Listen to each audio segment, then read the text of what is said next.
Lista 2, exercício 2. Uma carga pontual positiva Q é colocada no centro de uma casca esférica de metal descarregada e isolada. O exterior da esfera é então ligado a um fio à terra por um fio, como mostra a figura. Em seguida, o fio terra é removido. Se a superfície interna da casca de raio A e B a superfície externa da casca de raio B, A, calcule o campo elétrico para R maior que B, R entre A e B e R menor que A. Item B, calcule o potencial elétrico para R igual a Bzinho e R igual a Azinho. E num ponto qualquer para R menor que A. Bom, vamos lá.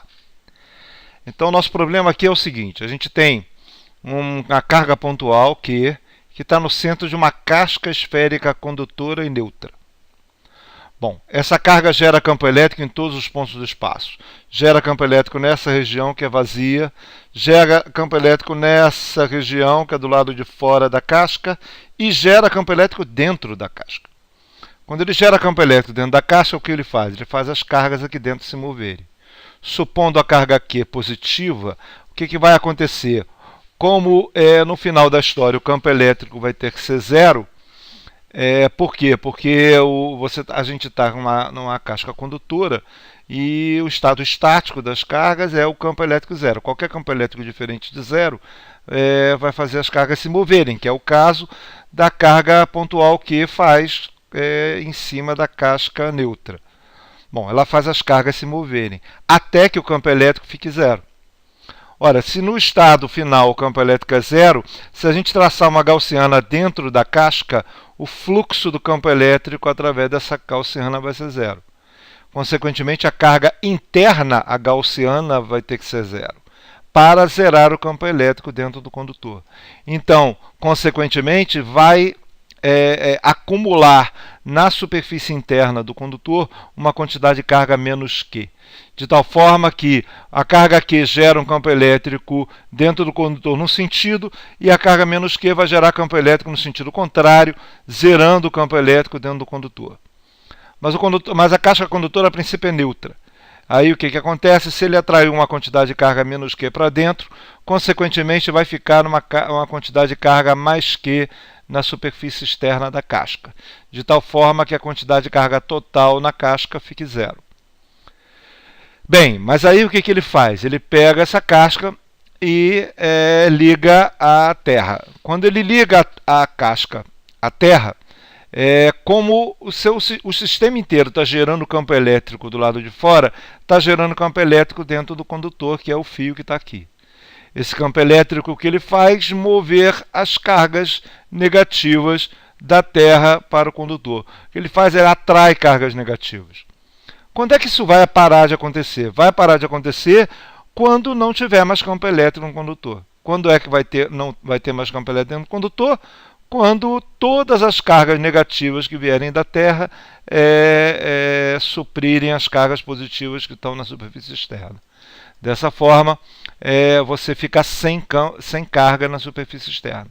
Na superfície interna você tem uma quantidade de carga menos Q, na superfície externa você fica sem carga. Aí o que a gente faz? Corta a ligação com a Terra. Quando eu corto a ligação com a Terra, o que eu fiz? Eu carreguei a casca. A casca antes estava neutra e o que eu fiz agora é carregar a casca quando eu tirei o fio terra, o fio ligado à terra. Bem, vamos lá. O que ele quer agora? Essa é a condição do nosso problema, condição inicial do nosso problema. A carga Q carregou quando eu tirei o fio terra, que ele coloca aqui, não? Exterior à terra, então ligado a um fio terra, como mostra a figura, em seguida o fio terra é removido. Quando eu removo o fio terra, eu tenho um acúmulo de carga menos Q na superfície interna e eu não fico sem carga na superfície externa. Bom, primeira coisa que ele quer no item A é calcular o campo elétrico em todos os pontos do espaço. Bom, e para isso o que a gente vai fazer vai ser usar a lei de Gauss. Independente de eu saber qual é o campo elétrico em todos os pontos do espaço, pela simetria eu tenho certeza de uma coisa, duas na verdade. Eu sei que ele gera campos elétricos radiais, por simetria, e que a uma mesma distância o campo elétrico tem o mesmo módulo. Com isso a gente utiliza essas duas simetrias, a gente faz para, no caso, aplicar a lei de Gauss da forma mais fácil. Muito bem, o que a gente faz traça gaussianas aproveitando a simetria. Se eu vou aproveitar a simetria, quer dizer que meu campo elétrico vai estar perpendicular à área em todos os pontos, consequentemente vai estar paralelo ao vetor área em todos os pontos. Se ele está paralelo ao vetor área em todos os pontos, então o produto escalar entre o campo elétrico e o vetor área vira simplesmente o produto do módulo dos dois. Certo? Quer dizer, o módulo do campo elétrico em cada ponto vezes o módulo da área em cada ponto. Mas eu já também sei que há uma mesma distância, tanto aqui dentro como aqui fora, há uma mesma distância, o módulo do campo elétrico é o mesmo. Se o módulo do campo elétrico é o mesmo, o campo elétrico sai para fora da integral de fluxo. Se o campo elétrico sai para fora da integral de fluxo, vira o campo elétrico vezes simplesmente a soma das áreas. Essa aqui vai ser a área da gaussiana. Então, o campo elétrico vezes a área da gaussiana, que é o fluxo total do campo elétrico, é igual à carga interna por ε0. Qual é o nosso problema agora? É descobrir quem é a carga interna gaussiana que a gente vai traçar. Bom, vamos pegar o primeiro exemplo, que é um exemplo para R menor que A. O que acontece se R for menor que A? R menor que A seria esse R aqui, certo? Se eu traço a minha gaussiana aqui, o que vai acontecer? Vai acontecer que o meu campo elétrico, passando 4π R ao quadrado para o outro lado, vai ficar 1 sobre 4π ε0 Q sobre R ao quadrado, que é o campo elétrico de uma carga pontual. Então, a carga pontual que gera campo elétrico nessa região, desta forma. O nosso problema agora é saber quem é a carga interna. A carga interna gaussiana que eu tracei é somente a carga Q. Consequentemente, meu campo elétrico fica 1 sobre 4π ε0 Q sobre R ao quadrado. Bom, este é o campo elétrico para R menor que A, entre a carga e a superfície da casca, dessa forma aqui. E para R entre A e B? Bom, entre A e B a gente está dentro da casca condutora. E eu sei que o campo elétrico é zero. E o campo elétrico é zero por quê? Porque eu estou dentro do meio condutor. Lembrando, inclusive, só para lembrar, antes de continuar na outra região, é que costuma-se dizer que o campo elétrico é zero por causa da soma das cargas. Não é. A carga é ao contrário. A carga menos Q foi para a superfície interna para zerar o campo elétrico dentro do condutor. Certo? O campo elétrico condutor é zero porque ele é um meio condutor. Porque se ele não fosse zero, haveria movimento de carga. Para que o campo elétrico seja zero dentro do condutor, as cargas menos Q vão para a superfície interna da casca. Bom, mas para R maior que B acontece o contrário. Isso é, para R maior que B, quando eu tracei a minha gaussiana aqui do lado de fora, eu descobri que a minha carga interna é zero. Por quê? Porque eu tenho a carga quem está gerando o campo elétrico aqui é a carga Q gerando o campo elétrico para fora e a carga menos Q gerando o campo elétrico para dentro. Eu sei que isso não é uma condição básica, como é o caso do meio condutor. Isso acontece por causa das condições do problema. Então aqui é o contrário. Porque a carga interna é zero, então consequentemente meu campo elétrico do lado de fora é zero. Meu campo elétrico é zero dentro da casca condutora e meu campo elétrico é zero da superfície B até o infinito. Certo? Então essa é a distribuição de campo elétrico devido ao meu problema. Bem, vamos lá. Item B.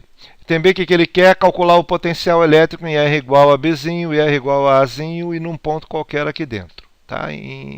No ponto R. Bem, para eu calcular o campo elétrico em Bzinho, em R igual a Bzinho, né? Nesse ponto aqui, o que eu faço é calcular a diferença de potencial entre Bzinho e infinito. Porque eu sei que o campo elétrico entre Bzinho e infinito é o mesmo. E o que eu faço? Eu referencio o infinito como potencial zero. Como eu referencio o infinito como potencial zero, eu vou ter que o potencial em B vai ser essa integral aqui. Mas no nosso problema específico, o campo elétrico para R maior que B é zero. Como o campo elétrico para R maior que B é zero, o que significa? Que o potencial em B é igual ao potencial no infinito. Ora, se a gente referenciar o infinito como potencial zero, consequentemente o meu potencial em B também é zero. Então, potencial em B é zero, certo? É o primeiro resultado do nosso problema. E R igual a A? R igual a A é o potencial em cima dessa casca aqui, certo? Bem, mas eu conheço o potencial em Bzinho. O potencial em B é zero. Aí o que eu faço? Eu calculo a diferença de potencial entre A e B. Se eu conheço esse potencial, basta calcular essa integral que eu vou ter o potencial em A. Mas, novamente, entre A e B, o meu campo elétrico é zero. Meu campo elétrico é zero porque entre A e B eu tenho um meio condutor.